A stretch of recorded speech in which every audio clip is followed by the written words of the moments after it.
Hello, and welcome to The Excerpt. I'm Dana Taylor. Women in the culinary world have long fought to be heard, respected, and given full credit for their contributions, for their rightful place at the table. With a career spent both cooking and writing about food alongside well-known chefs and television personalities like Mario Batali and Anthony Bourdain, Lori Wellever has a unique perspective on navigating the complex world of food culture. She's the best-selling author of Bourdain, the Definitive Oral Biography, a collection of interviews with those who knew him personally and professionally, and co-author of World Travel, an Irreverent Guide with Anthony Bourdain. Her new memoir, Care and Feeding, is on bookshelves now. Thanks for joining me, Lori. Thank you for having me. We're very happy to be here. Can you describe the professional world you entered following culinary school? Was it and does it remain a culture of food, alcohol, and drugs? In Care and Feeding, you were pretty wide open regarding your road to addiction and recognizing when you needed help. Yeah, I will say that the world of restaurants and professional cooking that I entered into was very high pressure and very high stakes, but also a lot of fun. There was pretty easy access to alcohol.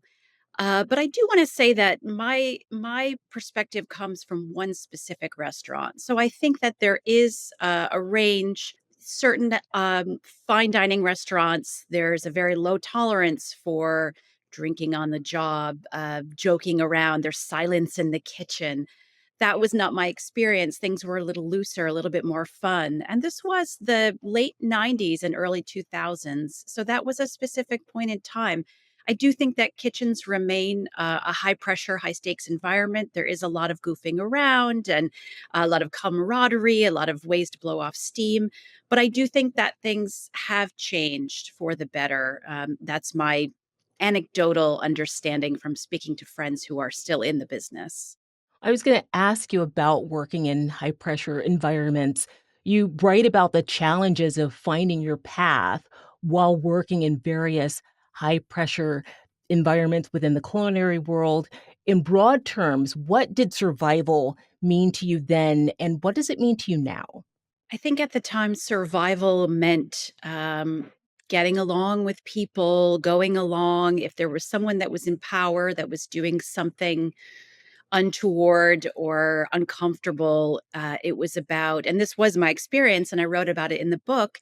I tried to diffuse it quietly and privately and not to make a scene about it because I knew that would lead to blowback. I think survival was just making and saving enough money to be able to live in New York City. Um, and in some ways that is still the case. It's working as a writer, living in New York, raising a child. It is continuing to hustle every day to try and make money. But I think that I am a much more confident person now and a much more calm person now. I did give up drinking and doing drugs several years ago, and that has made a big difference in my life. So in a lot of ways, it's easier to survive and to get by when your life is quieter and calmer and not so chaotic. You spent a good deal of your career working with two larger than life personalities. It's clear from your book that both Mario Batali and Anthony Bourdain helped propel your writing career. Let's start with the good stuff. Batali's restaurant, Babbo, was at one time the most sought after restaurant in New York City. For you, what was the upside of being there? It was really exciting to be headquartered at Babbo, to be at this place that had just opened to huge critical acclaim. There were, a certain number of seats and probably 10 times as many people looking to get a seat in the restaurant every single night as there was availability. So that really just led to an electric sense of I'm in the center of something really great. And my colleagues were all at the top of their game, young and youngish and very excited about being somewhere that was really one of the best restaurants in New York. And all of that came with access to opportunity for me. Mario had a lot of power in the marketplace and media, real estate, business. And so he was able to connect me with a lot of people who were helpful to my career. He helped me to get bylines as a fledgling food writer. and really just kind of established me in a scene in New York that was very appealing to me. You also spent years working with Anthony Bourdain. I know you call him Tony, including during his pivot from the show No Reservations to Parts Unknown. His star ascended at that time. Did you feel that yours did as well? How did he help you? Over the course of being Tony's assistant, which was just under a decade, I definitely found that I was getting more and more opportunities as Tony's star rose. He got busier and busier, and I was very valuable to him as an assistant, as an administrator. But he also knew that I wanted to be a writer. And so he started to give me opportunities to get involved with things that were more gratifying to me intellectually. Did some line editing on some of the books that he published on his imprint. And then we ended up writing a cookbook together called Appetites that came out in 2016. So as time went on, I continued to get more and more responsibility to collaborate and to work with him on exciting creative projects. Many of the types of experiences you shared regarding working with Mario Batali in the early 2000s seemed destined for a collision with the Me Too movement that took off in 2017.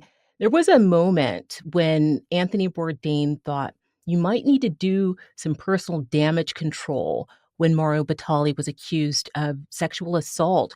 Was there a personal reckoning there, or did that feel unfair to you?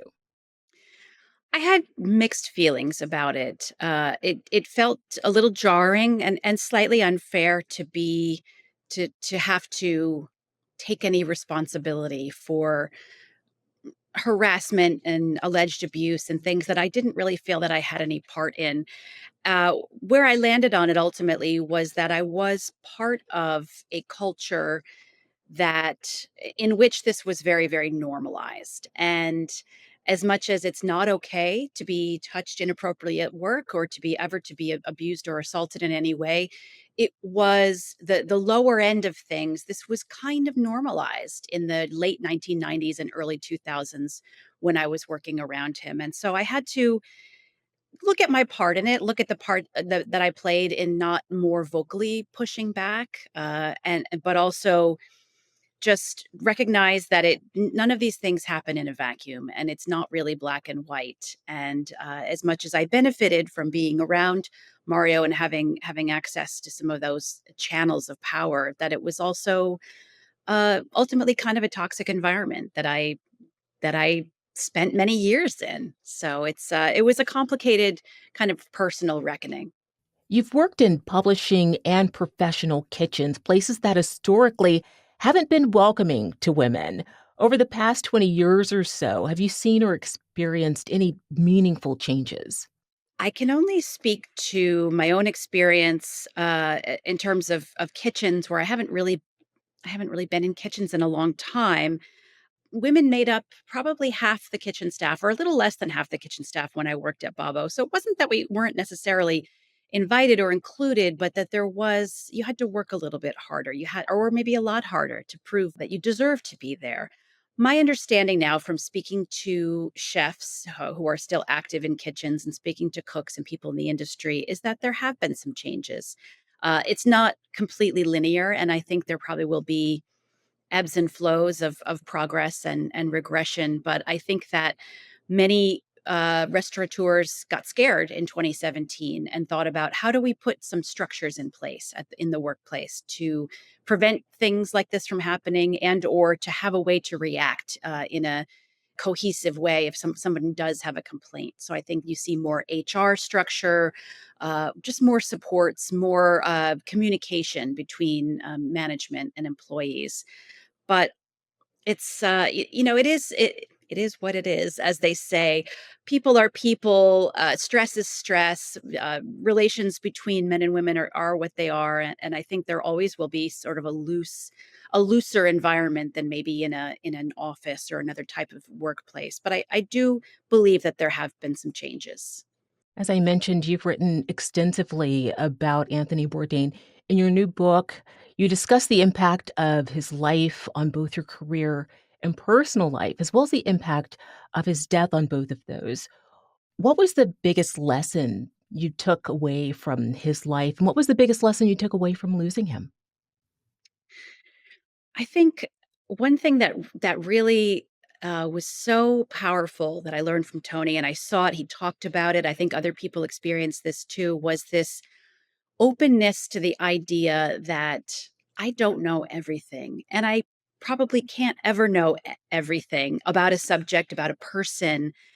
And this, he had this really incredible way of staying open-minded, of asking questions, of being willing to be proved wrong, and even sort of enjoying being proved wrong if it meant that it would deepen his understanding of a subject or a person or a situation. So I try and remember that. I try and move that way, to not stay completely fixed in my judgment of a situation or a person, but to try and keep turning something over to understand all the angles of it.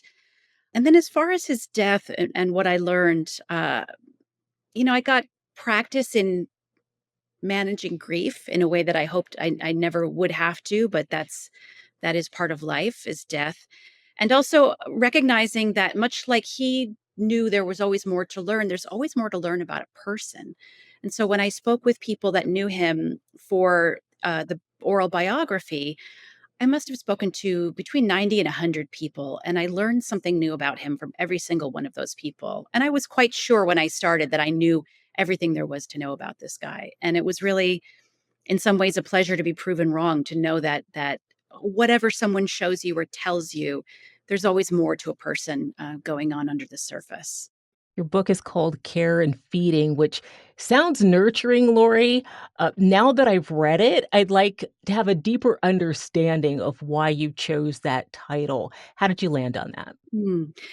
I had a good friend I was talking with about my career a few years ago and just sort of describing the different high and low points. And she said, "Gosh, you really have made a career out of the care and feeding of difficult men."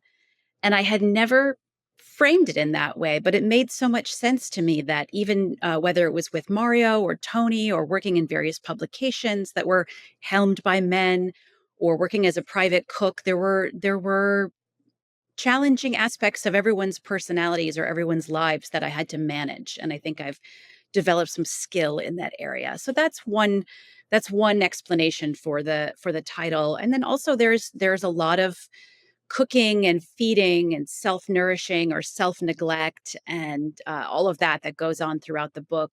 At some point I get engaged, I get married, I have a baby, my marriage falls apart, and each step along the way, there's some aspect of trying to keep things together, in part by keeping people well fed.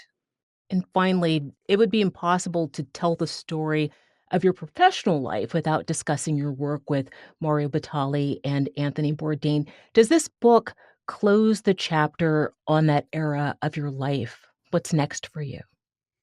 Yeah, I think this has got to be the final word from me on those jobs. I would not be where I am without either of those two huge presences, but I don't want the rest of my life to be just relitigating and retelling these stories. So moving forward, I really love collaborating with people and helping them tell their stories. I would love to find someone that has an amazing story to tell and needs a writer to help them get it on the page. I am working on a cookbook collaboration with Chef Ryan Bartlow, who has a restaurant in New York called Ernesto's, and I do love that kind of work too. So it's just I'd like to keep writing books and figure out a way to keep the rent paid. Lori Wellever's new book, Care and Feeding, is available now. Thank you so much for being on The Excerpt, Lori. Absolutely. Thank you. Thanks for watching. I'm Dana Taylor. I'll see you next time.